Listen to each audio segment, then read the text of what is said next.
अस्सलाम वालेकुम जी। Permutation and combinations के हम पास पेपर के क्वेश्चंस कर रहे थे और वो जो वर्कशीट मैंने सेंड की है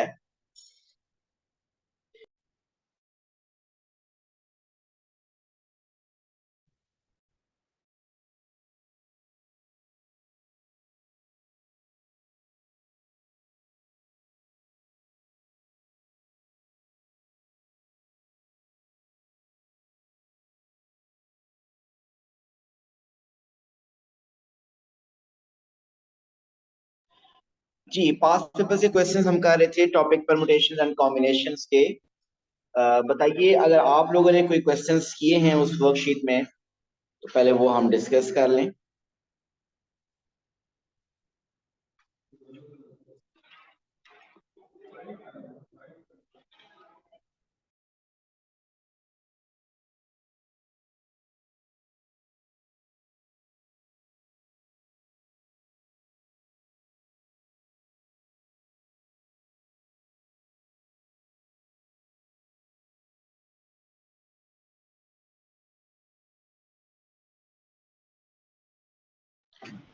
जी बताइए, आपने अगर कोई क्वेश्चन किया है और उसमें प्रॉब्लम है बताइए।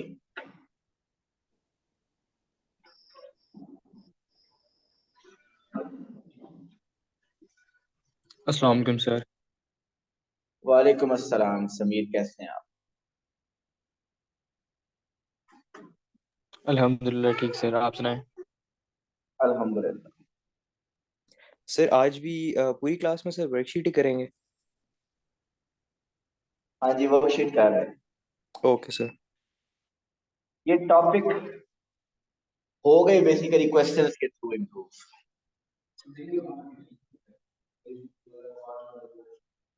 मई जून 2005। ओके जी, ये क्वेश्चन अटेम्प्ट करते हैं मई जून 2005।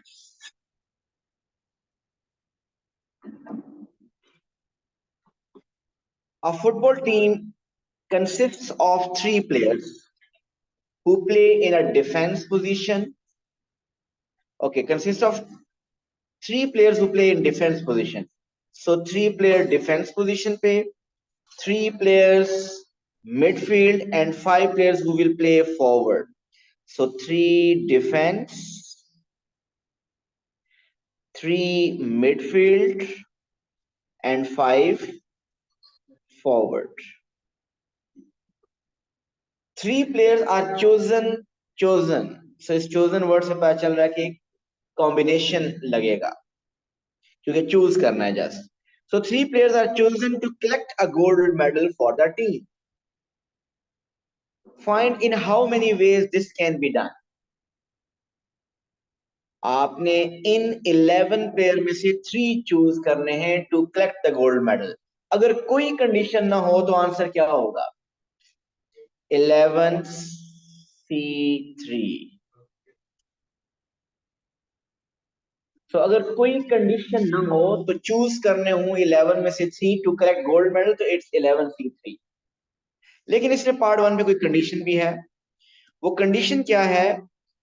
Part 1, if the captain who is who is a midfield player must be included must be included together with one defense and one forward player। इसका मतलब ये है कि आपने जो 3 चूज करने हैं उसमें कैप्टन तो होना ही होना है। तो अगर कैप्टन होना ही होना है तो कैप्टन को कैसे हम सेट करेंगे? कैप्टन को मेक श्योर करेंगे वो है। आप अगर 1C1 करना चाहते हैं तो कर सकते हैं, अदरवाइज उसकी भी जरूरत नहीं है। सिंपली आप लिखे ही ना, बेशक आपने ये बता दिया कि वो कैप्टन है उस टीम में, लेकिन अगर आप 1C1 लिखना चाहते हैं, 1 कर लें इस तरह। मेरे एक कैप्टन है और वो कैप्टन चूज होना चाहिए, सो 1C1।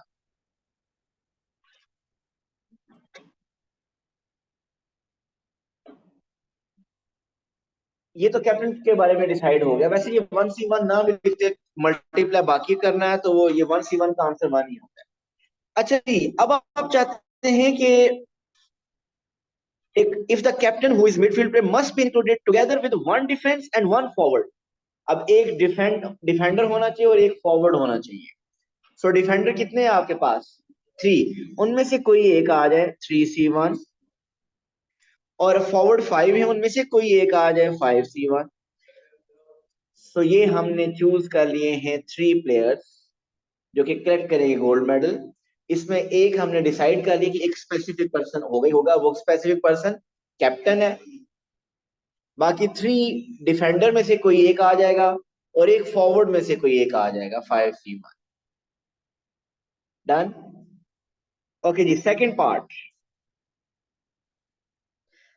Part is if exactly one forward player must be included together with any two others.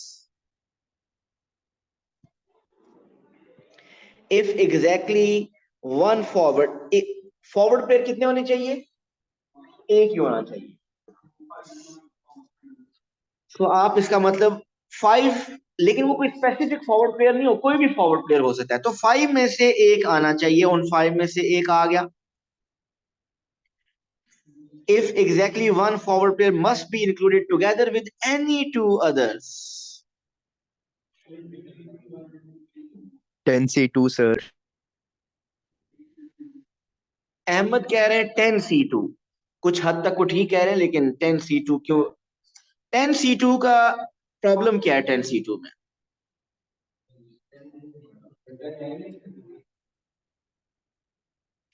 जी समीर, मैं आपको बताता हूँ. आप सॉरी अहमद, 10C2 जो आपने किया है, मैं समझ रहा हूँ आपने क्या किया है.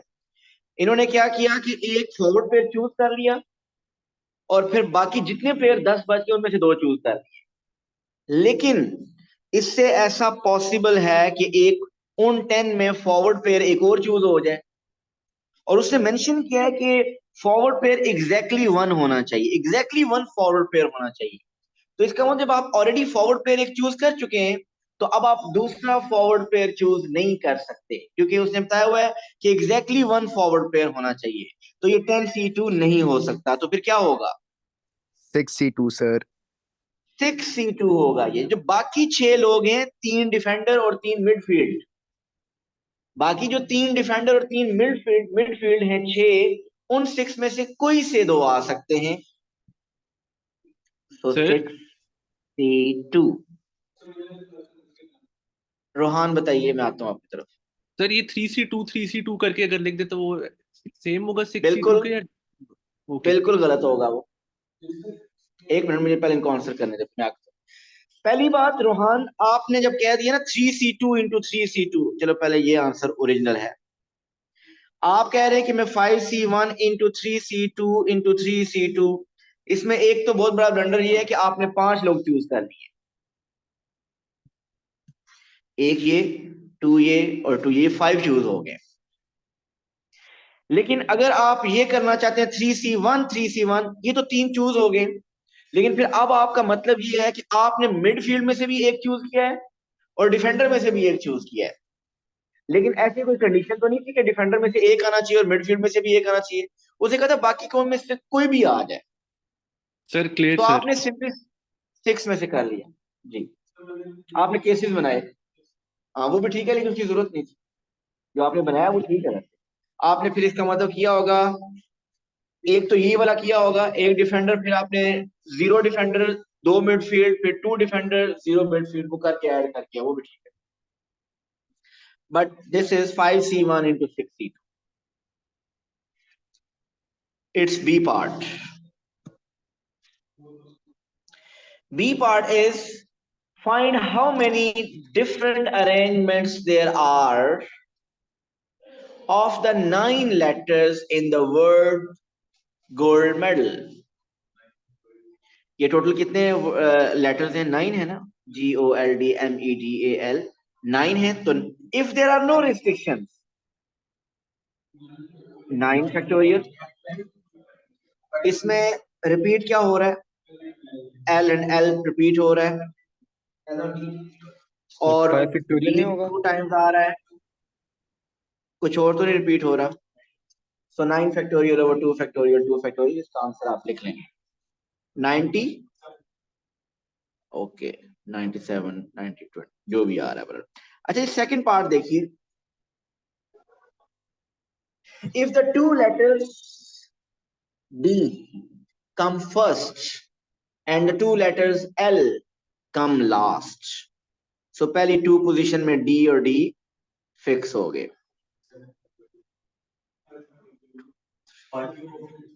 और लास्ट टू में L और L फिक्स है। अच्छा ये L और L फिक्स हो गया, मिडिल में कितने अल्फाबेट्स रह गए, 5 रह गए, तो सिंपली 5 फैक्टोरियल। अच्छा डी और डी को आपस में स्विच करने से कोई फर्क नहीं पड़ता, तो वो आपको 2 फैक्टोरियल इनटू 2 फैक्टोरियल करने की जरूरत नहीं है, तो जस्ट 5 फैक्टोरियल, उससे तो गलत हो, फिर वो अगर करें तो डिवाइड करना पड़ेगा, डिवाइड सो जरूरत नहीं है। सो जस्ट 5 फैक्टोरियल कि वो जो बाकी लेटर्स हैं डी और एल के अलावा वो 5 लेटर्स अंदर किसी भी तरीके से आपस में स्वैप हो सकते हैं, सो 5 फैक्टोरियल।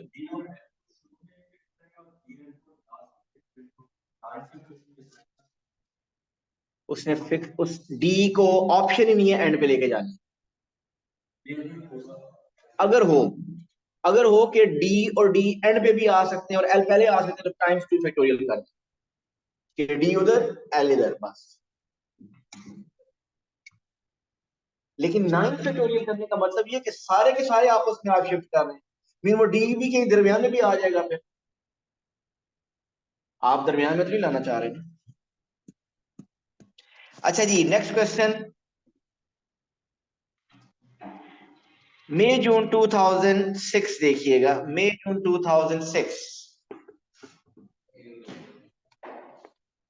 हो गया ये।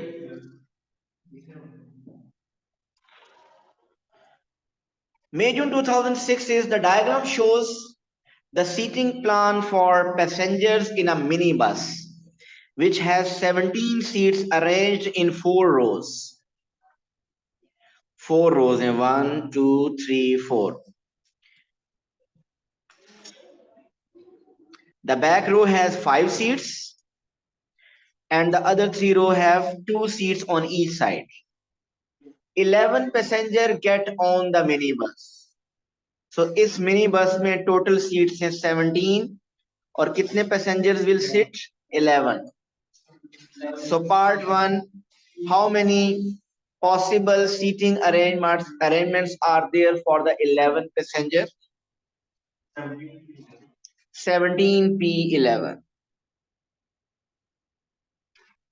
जिसका आंसर आएगा एक लार्ज सा आंसर आएगा वो लिख देंगे।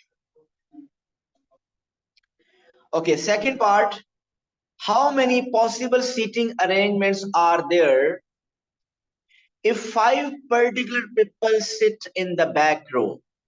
5 स्पेसिफिक लोग, ये 5 लोग हैं, इन्होंने बैठने 5 बैक चेयर पे है, बैक सीट पे है, तो वो 5 आपस में स्विच हो सकेंगे लेकिन बैठेंगे हमेशा बैक सीट पे, सो 5 फैक्टोरियल। मीन वो जो 5 स्पेसिफिक पर्सन है वो बैक वाली जो 5 सीट्स हैं उन पे बैठेंगे आपस में, तो हर पॉसिबल वे में स्विच करेंगे, तो 5 फैक्टोरियल। बाकी सीट्स कितनी अवेलेबल है तलहा? 12, उनमें कितने लोगों को बिठाना है हमने? 6, सो रिमेनिंग 12 अवेलेबल हैं और पर्सन 6 हैं, सो 12p6। बाकी कितनी सीट्स रह गई हैं? 12 सीट्स रह गई हैं, उनपे कितने लोगों ने बैठना है? 6 लोगों ने, सो 12p6। तो जो मल्टीप्लाई करके आंसर आएगा वो आप लिख लीजिए। थर्ड पार्ट,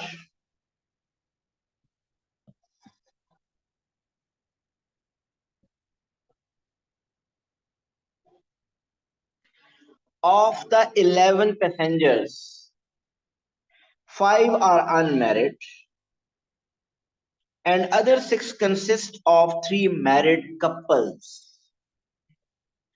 5 अनमैरिड हैं और 6 जो है उनमें से वो 3 मैरिड कपल्स हैं। In how many ways can 5 of the 11 passengers on the bus be chosen? C लगेगा कॉम्बिनेशन, अगर चूज करने के बाद उसने कहा अरेंज भी करना है तो फिर परमुटेशन, लेकिन अभी तक ऐसा लगा है चूज करना है।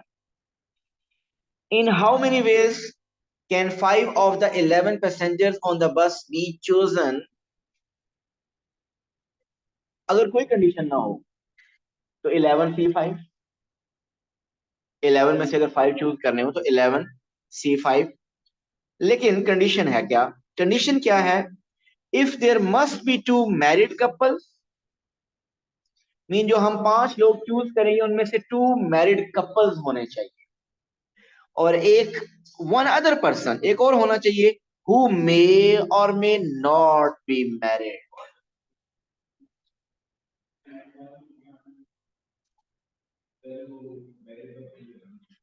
चले जी, करते हैं आप।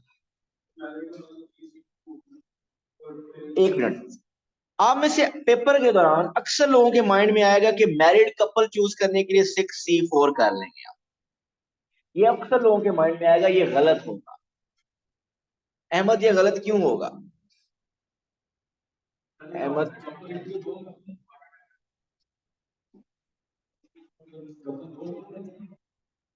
नहीं। देखो, 6 मैरिड कपल्स हैं, सुने ना, 6 मैरिड लोग हैं, 3 कपल हैं। उन 6 में से अगर मैं 4 चूज कर लूं सर हो तो सकता क्या है जरूरी है 3 कि 2 बॉयज और मैरिड एक कपल्स गर्ल आ आ जाए जाएंगे? उसमें सर।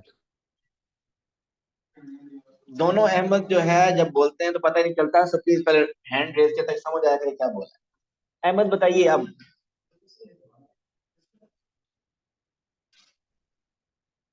जी अहमद, अरशद बताइए। सर जी क्योंकि कपल्स में फिर भी जरूरी नहीं है कि 6 में से कपल्स ही निकलें, 4 लोग। हो सकता है कि 3 बॉयज और 1 जी गर्ल निकले। बिल्कुल सही बात है अहमद। सुने, सिर्फ गाने पे ध्यान ना दें। आपको उसने जब अगर 6 में से हमने 4 चूज कर लिए तो ऐसा पॉसिबल है कि कपल मिक्सचर हो जाए। क्या मकसद मिक्सचर हो जाए? मीन 4 चूज हूं, ऐसा पॉसिबल है कि मुझे 4 चूज हूं, 3 मेल आ जाए, उनमें 3 हस्बैंड्स आ जाएं और एक वाइफ आ जाए। और अगर सपोज टू टू मेल्स और 2 फीमेल आ भी जाएं तो ऐसा ही पॉसिबल है कि मेल डिफरेंट हो और फीमेल उसकी डिफरेंट हो, हस्बैंड डिफरेंट हो, वाइफ डिफरेंट हो। ओ यार, तो हमने ये कंफर्म करना है कि वो मैरिड कपल ही चूज हो। तो तलहा क्या करेंगे आप ऐसे केस में? फिर आप एक पर्सन चूज ही नहीं करेंगे, आप चूज ही कपल करेंगे। आप उन कपल, वो हस्बैंड वाइफ को 1 कंसीडर करेंगे, दूसरे हस्बैंड वाइफ को 1 कंसीडर करेंगे, तीसरे हस्बैंड वाइफ को 1 कंसीडर करेंगे। सो 3 कपल्स में से 2 कपल्स चूज करेंगे, जिस तरह जलाल ने बताया। तो ये 3 कपल्स में से हमने 2 कपल्स चूज कर लिए। कितने लोग चूज हो चुके हैं? 4। एक बंदा और चूज करना है, वो बताइए। प्लस किधर से आ गया? और किधर है? मुझे तो नहीं नजर आ रहा। एंड है। एंड 1 पर्सन जो चूज करना है वो कौन हो? वो मैरिड भी हो सकता है, वो अनमैरिड भी हो सकता है। अनमैरिड कितने हैं? 5। और बाकी 2 जो रह गए, कपल रह गया है, टोटल कितने हो गए? 7। सो रिमेनिंग 7 में से कोई भी आ जाए तो 7C1।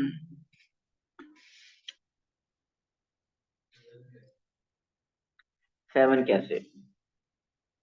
2 सर कपल चूज हो 7 चुके कैसे? हैं, 2 कपल्स चूज हो चुके हैं। ठीक है, 4 लोग हो गए चूज। बाकी कितने रह गए? 11 थे ना, बाकी 7 रह गए। Mean clear. उनमें से 5 अनमैरिड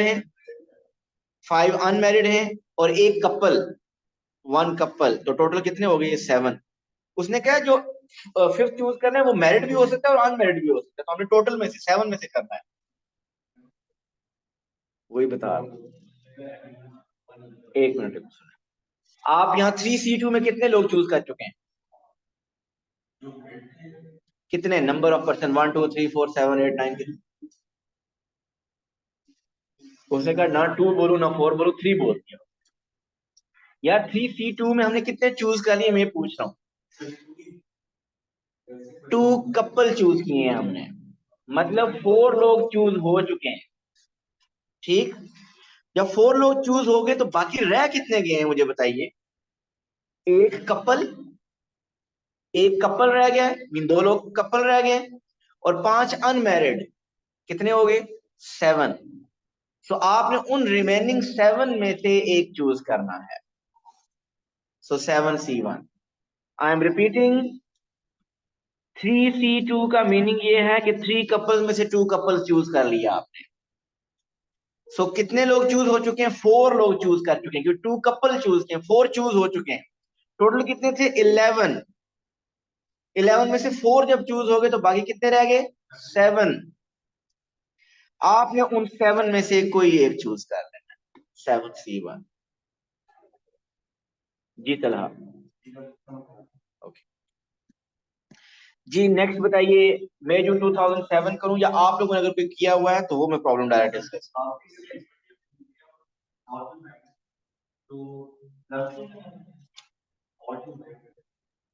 सर देखिए रट्टा नहीं है कि और जहां आएगा प्लस लगा देंगे। क्वेश्चन समझे, स्टेटमेंट समझे। वो कहते हैं एंड एक पर्सन और चूज करें जो कि मैरिड या अनमैरिड कुछ भी हो जाए। मैरिड या अनमैरिड कुछ भी हो जाए। अब ये मैरिड या अनमैरिड अनमैरिड कितने हैं? 7 हैं। तो ये इनके दरमियान, ये तो इसके दरमियान तो हम कर ही नहीं रहे। हमने पहले ये किया कि 2 मैरिड कपल 3C2, आगे आया एंड, मैंने मल्टीप्लाई कर दिया, और जो एक पर्सन चूज करना है वो मैरिड या अनमैरिड दोनों हो सकते हैं। तो 7C1। जी मुनीब। सर मई जून 2008 और मई जून 2009। मई जून 2008 कह रहे हैं आप? जी सर, और मई जून 2009। मई जून 2007 हो गया आपका? 7 का यही पार्ट आखिरी वाला। जी सर 7 हो गया। चले जी, फिर मई जून 2008 करते हैं।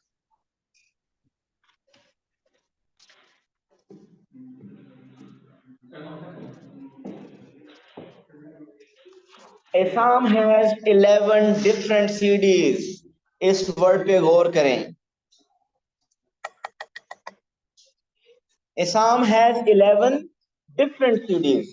अगर ये कह देता ना कि आइडेंटिकल सीडीज हैं, इसका मतलब उनको आपस में स्विच करने से फर्क नहीं पड़ता, लेकिन डिफरेंट कह दिया है, इसका मतलब तलहा आप एंड पे क्वेश्चन स्पॉइल कर देते हैं। साथ साथ समझा करें। पूरा एक्सप्लेन करने के बाद आप कहते हैं कि वो और आया या एंड है। साथ साथ प्लीज समझा करें। Assam has 11 different CDs, of which 6 are pop music, 3 are jazz music, and 2 are classical. How many different arrangements of 11 CDs on a shelf are there if the jazz CDs are all next to each other? हमारे पास हैं 6 pop music, 3 jazz और 2 classical. वो जो 3 jazz हैं उनको हम चाहते हैं कि all are next to each other, उन 3 को हम एक कंसीडर कर लेंगे। एक कंसीडर कर लेंगे। कल हाँ, टोटल कितने हो गए फिर? टोटल 6 ये 7 और ये 2, 9 हो गए। तो ये हो गया 9 फैक्टोरियल। अब इंटरनली जैज सीडीज तीनों डिफरेंट हैं, वो इंटरनली आपस में पोजीशन स्विच कर सकती हैं। सो इनटू 3 फैक्टोरियल, क्योंकि उसने कहा था all CDs are different CDs. उसने कहा था all CDs are different CDs. जी रोहान। सर वो डिफरेंट तो कैटेगरी की नहीं बात कर रहा है, पॉप जैज और क्लासिकल। नहीं, कहा उसने कहा? उसने कहा 11 है, Isam has 11 different CDs. 11 different CDs हैं उसके पास। ठीक हो गया भाई? सो 6 म्यूजिक वाली, 6 म्यूजिक, हम जैज वाली को 1 कंसीडर करेंगे और 2 क्लासिकल। ये होगी टोटल 6 + 1 + 2 9, 9 फैक्टोरियल। और 3 जैज वाली इंटरनली स्विच कर सकते हैं, सो into 3 factorial. So 9 factorial into 3 factorial. Second part, Isam makes a selection। Selection, chosen, normally जब ये वर्ड आता है तो चांसेस यही होते हैं कि ये कॉम्बिनेशन आ गया है। Isam makes a selection of two pop music. Two pop music CD choose कर रहा है, टू जैज सीडीज चूज कर रहा है, and one classical CD. How many different possible selections can be made?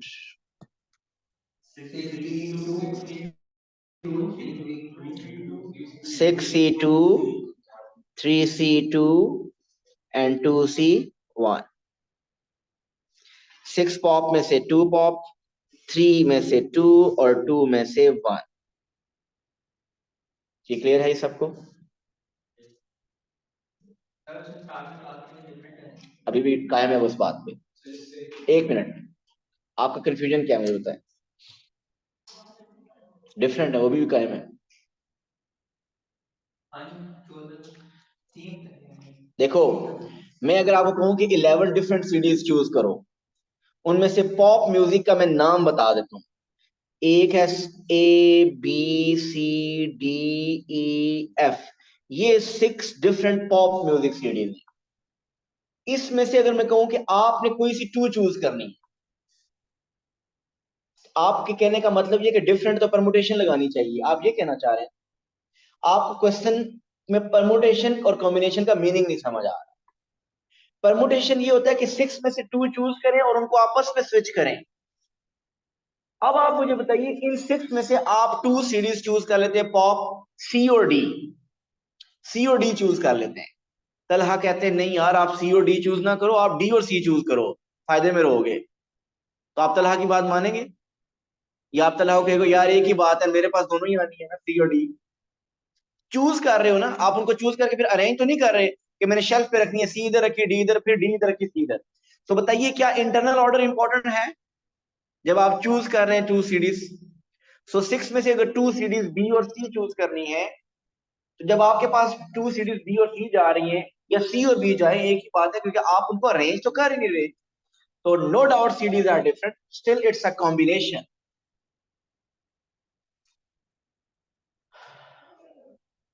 ठीक हो गया. नेक्स्ट क्वेश्चन कौन सा कहा आपने मुनीब? 2009. जी सर. काश मुनीब की तरह, जलाल की तरह बाकी लोग भी खुद अटेम्प्ट करके आए होते, लेकिन वो काम अहमद कभी नहीं करेंगे और तलहा भी कभी कभी करते हैं. देखिए ये क्वेश्चन में जितने मर्जी करवा लूं, आप खुद नहीं करेंगे तो ऐसे ऐसे आपको क्वेश्चन मिलेंगे. अभी आपको खुद समझ आ रही है शायद जब तक मैं एक्सप्लेन कर रहा हूं. यही क्वेश्चन आप खुद करना शुरू करेंगे, 10 में से शायद 1-2 ही ठीक होंगे. सो ये क्वेश्चन प्रैक्टिस करें अच्छी तरह खुद. मेरे करवाने से आप कर लें, ये कोई बड़ी कोई तीर नहीं मारा आपने. आप खुद करके आए और प्रॉब्लम डिस्कस करें, इसका असल फायदा होगा आपको. ये तो मैं अब करता जा रहा हूं, आपको सोचने का मौका भी नहीं मिल रहा. अच्छा जी, मई जून 2009. A choir consists of 13 sopranos, 12 altos, 6 tenors, 7 basses. A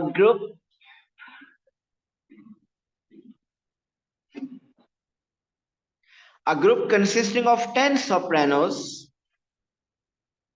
9 altos, 4 tenors and 4 basses is to be chosen.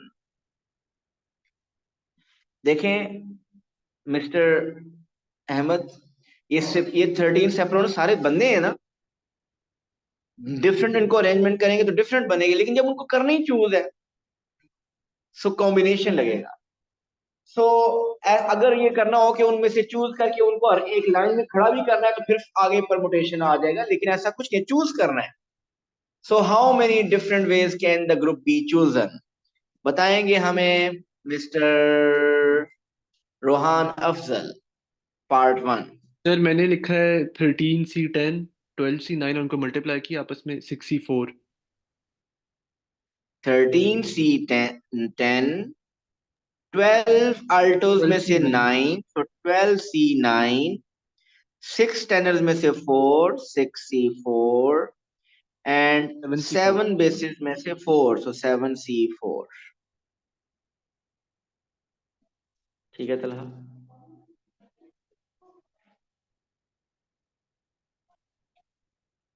ठीक हो गया। आगे चलें सेकंड पार्ट की तरफ। Now second part is, in how many ways can the 10 chosen sopranos be arranged?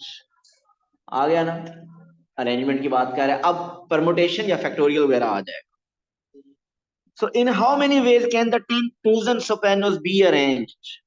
अब वो जो 10 लोग 10 सोप्रानोस चूज किए हैं उनको एक लाइन में अरेंज करना है।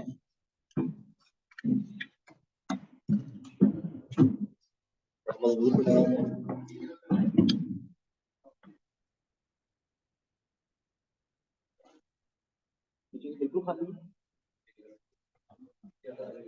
चलो सोप्रानो चूज करते करते जो है ना खुद चूज होने लगे। ये किधर चला गया? नहीं, इधर कुछ और आ रहा है। हाँ आ गया।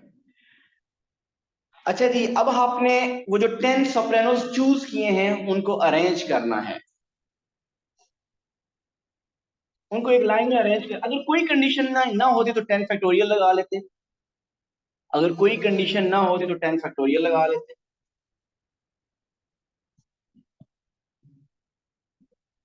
लेकिन यहां पे कंडीशन है, if the 6 tallest stand to next to each other. जो 6 टॉल सोप्रानोस हैं वो इकट्ठे होने चाहिए। अब ये इकट्ठे करने वाला क्वेश्चन तो बहुत दफा कर चुके हैं, अब तो हो जाना चाहिए। बताइए, जो 6 टॉलेस्ट हैं उनको एक बॉक्स में बंद कर दिया। 6 टॉलेस्ट को 1 2 3 4 5 6, कितने सोप्रानोस रह गए? 4, 1 2 3 4। सो टोटल हो गए 5। जो 6 को एक बॉक्स में बंद किया उनको 1 कंसीडर किया, बाकी 4 तो ओवरऑल हो गए 5 फैक्टोरियल। और वो जो 6 टॉलेस्ट हैं वो इंटरनली अपनी पोजीशन स्विच कर सकते हैं ना, into 6 factorial.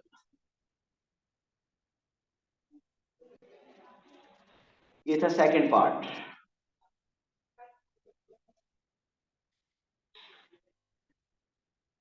Third part, the 4 tenors and 4 basses in the group stand in a single line with all the tenors next to each other and all the basses next to each other. How many possible arrangements are there if 3 of the tenors refuse to stand next to any of the basses?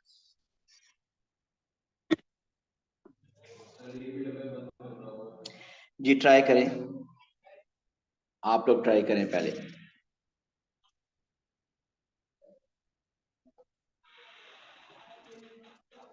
जी आप लोग third part try करें, मैं part 2 दोबारा explain कर देता हूं।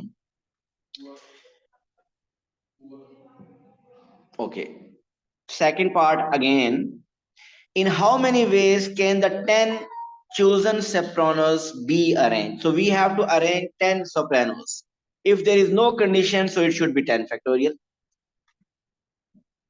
But there is a condition कि जो 6 टॉलेस्ट हैं सोप्रानोस, हम जो 6 टॉलेस्ट सोप्रानोस हैं उनको हम Soprano 1, soprano 2, soprano 3, soprano 4, soprano 5, ये जो 6 sopranos हैं, we want कि they are next to each other, so उनको हम 1 कंसीडर करें। अगर 1, और बाकी कितने हैं? sopranos 7, sopranos 8, sopranos 9, sopranos 10, so total हो गए 10। so this is 1, ये 1 इनको कंसीडर किया, this is 2, this is 3, 4, so ये है 5 sopranos बन गए। so we can arrange all of them with each other, तो 5 factorial। और इंटरनली वो जो 6 sopranos हमने एक उनको 1 कंसीडर किया है, वो internally they can swap their positions all 6, so 6 factorial। Right जी। थर्ड पार्ट बताइए। सर थर्ड पार्ट में Tenant- 15 स्लॉट्स बनेंगे ना टोटल? हाँ जी, ऐसा ही है।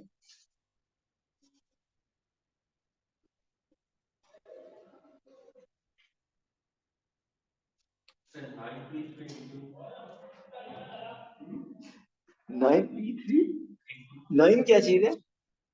नाइन लोग नहीं है टोटल।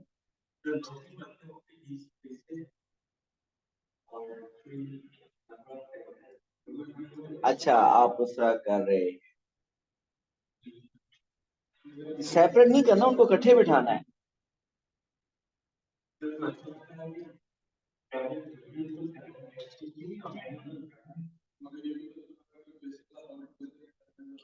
बेसिस भी इकट्ठे होंगे, टेनर्स भी सारे इकट्ठे होंगे। बड़े मसले हैं इनके टेनर्स के, उस सब बेसिस। रोहान कह रहे 4 factorial into 4 factorial into 9 factorial. मुझे सिर्फ 9 फैक्टोरियल बताएं कैसे है। एक मिनट।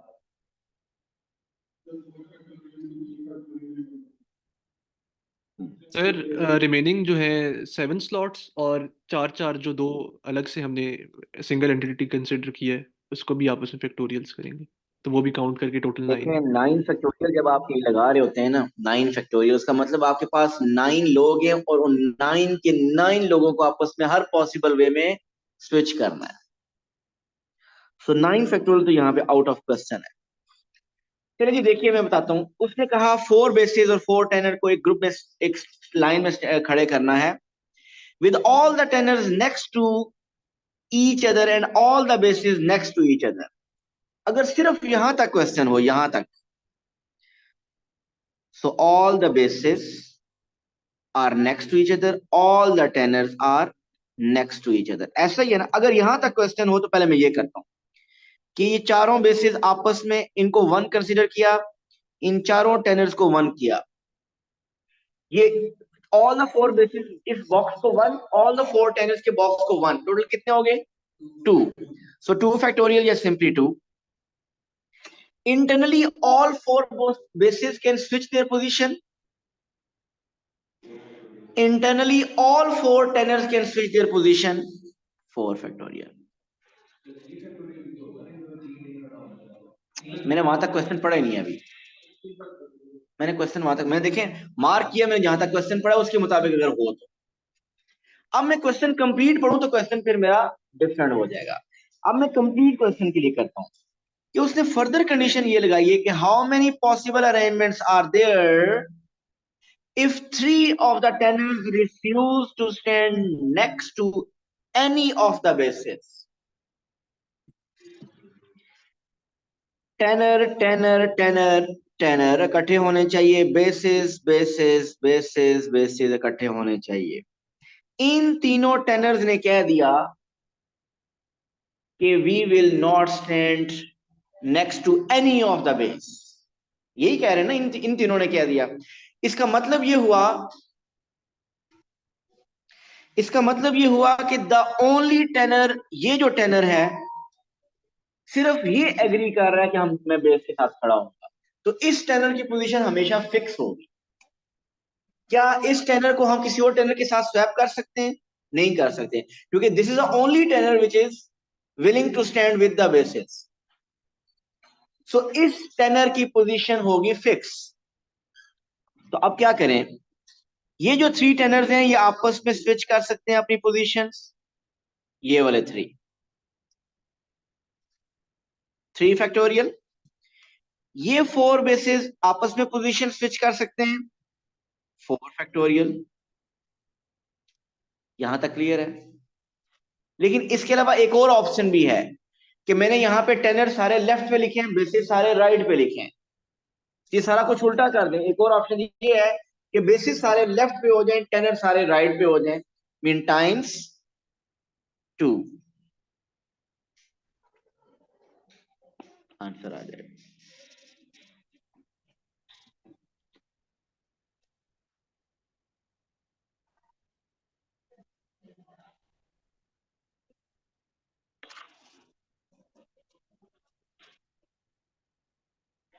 ये हमने डिस्कस कर लिए हैं मई जून 2009 तक। आप लोगों से रिक्वेस्ट है कि अक्टूबर नवंबर 2001 से आज स्टार्ट करनी है प्रैक्टिस, और अक्टूबर नवंबर 2001 से अक्टूबर नवंबर 2009 तक एटलीस्ट प्रैक्टिस करनी है। देखिए, एक तो जब आप प्रैक्टिस नहीं करके आएंगे तो आपको यहाँ पे समझने में भी प्रॉब्लम होगी, और दूसरा अगर समझ आ भी जाए तो ये क्वेश्चन नहीं होंगे जब तक आप खुद नहीं करेंगे। सिर्फ मैं करवाने से समझ नहीं आएगी, वो बात नहीं बनेगी। सो कल ये सब ने प्रैक्टिस करके आना है। जी Munib.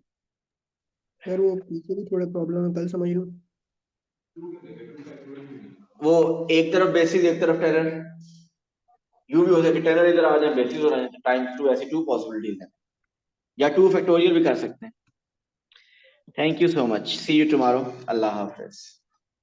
Sir yes Munib. Sir मैं कह रहा था कि पीछे थोड़े से प्रॉब्लम है, वो कल डिस्कस कर लूँ भाई। यस कल करेंगे। वैसे आज उनको दोबारा ट्राई कीजिएगा।